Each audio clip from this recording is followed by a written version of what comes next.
Olá, minha gente, boa tarde, falo-vos aqui ao Álvaro Batista de Rio de Muitos Abrantes, Portugal. E vamos dar a continuidade à leitura do nosso livro Conversando com o Mestre Jesus, que é a parte 22. Vamos começar na questão 220C, que faltava ler no último parte que se colocou. E a pergunta era: o que querias dizer que perdoados são os teus pecados? O mesmo que levanta-te e anda. Sabes que não existe perdão dos pecados, mas a oportunidade de os redimir em futuras reencarnações. Pergunta 221. Na cura dos 10 leprosos, apenas um te veio agradecer. Então disseste-lhe: tua fé te salvou. Os outros que não te vieram agradecer também se curaram? Todos se curaram. O facto de um vir agradecer não significa que os outros não curaram. Parece-me que a lepra é apenas um mal físico e não espiritual. Curaste essa doença, ela era física ou espiritual? A cura dos 10 leprosos era provocada por obsessores que plasmaram no corpo físico as chagas. Retirados os obsessores, a cura se efetuou. Pergunta 222. Num dia de sábado curaste uma mão seca. Que tipo de doença era essa mão seca? Precisamente uma mão ressequida. O mal era físico ou espiritual? O mal era espiritual. Pergunta. Na cura da mulher curvada em dia de sábado, em que ensinavas? Numa sinagoga? Um dia ali veio uma mulher possuída de um espírito que a punha doente havia 18 anos. Era tão curvada que não podia olhar para cima. Vendo-a, a chamaste e lhe disseste: mulher, estás livre de tua enfermidade. Impuseste ao mesmo tempo as mãos e ela se endireitou, rendendo graças a Deus. Neste caso é claro que a causa estava na possessão de um espírito. Este durante 18 anos lhe tinha modificado a postura vertical para curvada. A expulsão do espírito e o poder de cura curou a mulher, foi assim? Foi. Com a expulsão do espírito ficou direita. Questão 224. Pergunta. Pelo caso da mulher curvada, é notório que é a ação dos espíritos obsessores que faziam as pessoas terem determinadas doenças. Onde atuavam eles? No perispírito, e este alterava o corpo físico. A atuação era no perispírito e este se repercutia no corpo físico. Pergunta. O MOB, modelo organizador biológico existente no espírito, detém os mesmos órgãos espirituais que o corpo físico irá ter? Por isso se chama modelo organizador biológico. Pergunta. O modelo organizador biológico dispõe dos órgãos espirituais e destes se transfere para o corpo físico, correto? Sim, correto. Ou seja, devido à nossa ligação ainda muito com a matéria, o corpo espiritual ainda contém os órgãos genitais, contém tudo o que for preciso para, mesmo algumas enfermidades que, por incúria, carregou para o perispírito, este irá se plasmar posteriormente no corpo físico. Pergunta 227. A cura do paralítico da piscina. Havia lá um homem deitado e que se chamava doente havia 38 anos. O mestre perguntou-lhe: queres ficar curado?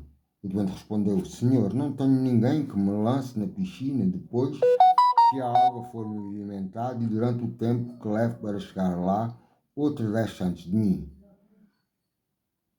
Porque queria-se que a água, quando estava a ser movimentada, é que curava. Jesus disse: levanta-te, toma o teu leite e vai-te. No mesmo instante, o homem ficou curado. Este caso, pergunta, é análogo ao da mulher curvada, pois também estava possesso. Sim, o facto de estar paralítico se devia à ação do obsessor. Pergunta B. É claro que foi uma sua falta que o colocou dependente do espírito obsessor. Foi assim, claro, pois se não houvesse dívida entre ambos, o obsessor não detinha porque o obsidiar. Pergunta. O cego de nascença tinha por que obsidiar. E agora estávamos a lembrar-me deste vídeo, último vídeo de Pedro, Casa Plataforma de Oração, em que, então, naquela história que ele diz, o pai acaba por estar viciado em álcool e tabaco, acaba por vir se anexar ao filho, digamos, se grudar no filho para que para que ele possa, porque o filho também bebia e fumava, possa também exalar os cheiros e o álcool. Bom, o que não é uma obsessão, embora seja obsessor, diria que é mais uma afinidade fluídica por questão de necessidade permanente de um lado e do outro também, que acaba por sofrer a influência do próprio pai, do filho, do próprio pai, que quando este precisa de álcool, o leva a beber ou a fumar. Bom, pergunta, o cego de nascença, se não foi pecado desse homem ou dos que o puseram no mundo, o amado mestre disse, não é pecado dele nem de seus pais, mas para que nele se patenteiem as obras do poder de Deus. Não estava o cego obsidiado, mas foi para demonstrar o poder de Deus, ou seja, tratava-se de uma provação apenas.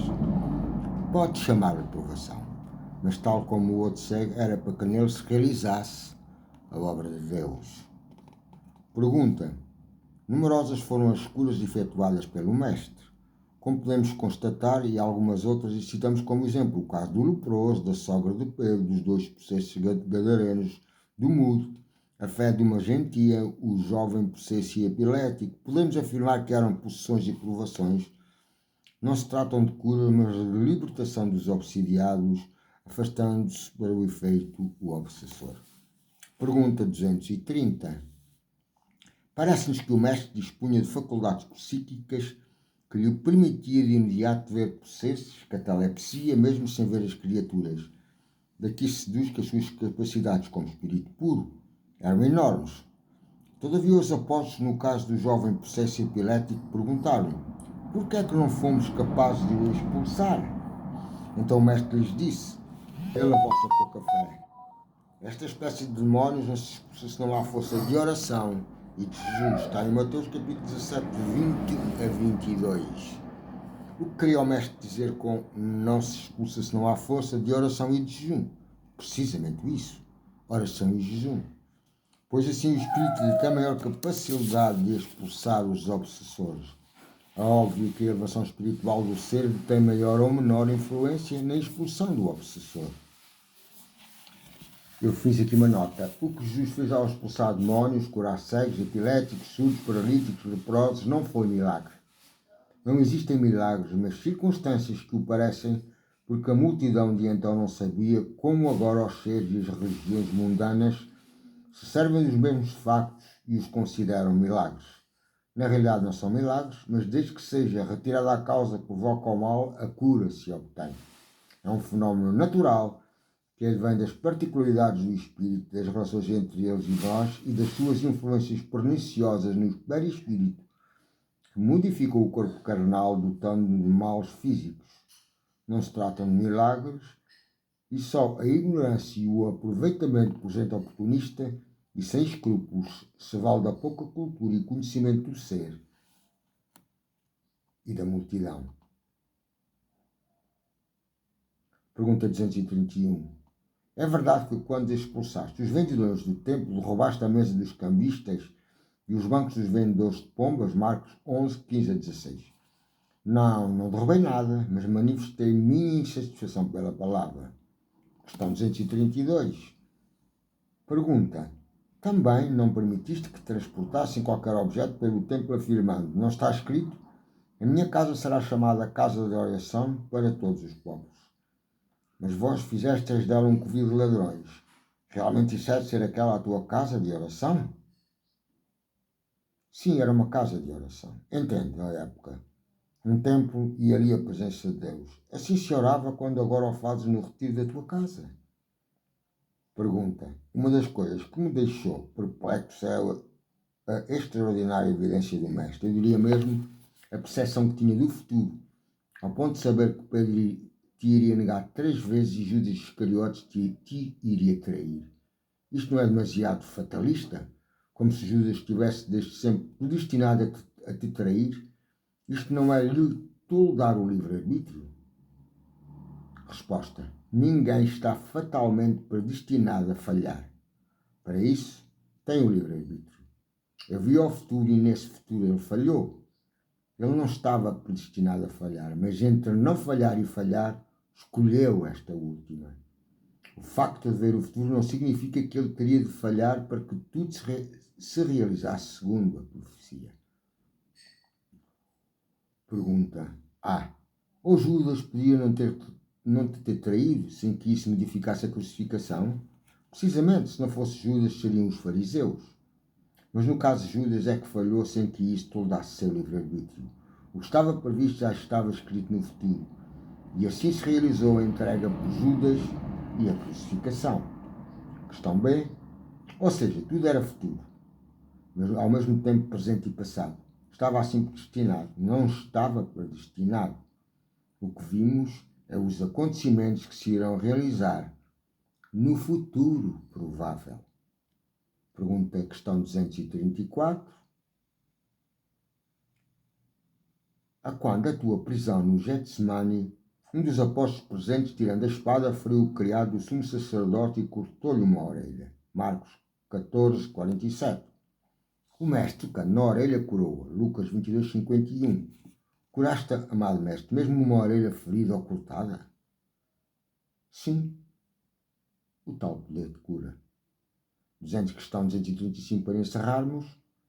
Vamos passar por cima dos últimos momentos da tua existência terrena. A questão que se coloca tem a ver com a Maria de Magdala. Creio que será tudo fantasia, porque entendo que só a tua missão era o teu propósito. Mas tenho que perguntar, porque na Terra se diz que casaste com Maria Magdala e que foi um de teus irmãos que foram crucificados. Desejava o teu comentário acerca destas duas situações. Achas que daria tempo para casar e pôr em causa a minha missão? A que propósito? Outra fantasia de ser meu irmão ser crucificado em vez de mim. Ok, ficamos na questão 236. Questão 236. Vá, meus irmãos, até à próxima.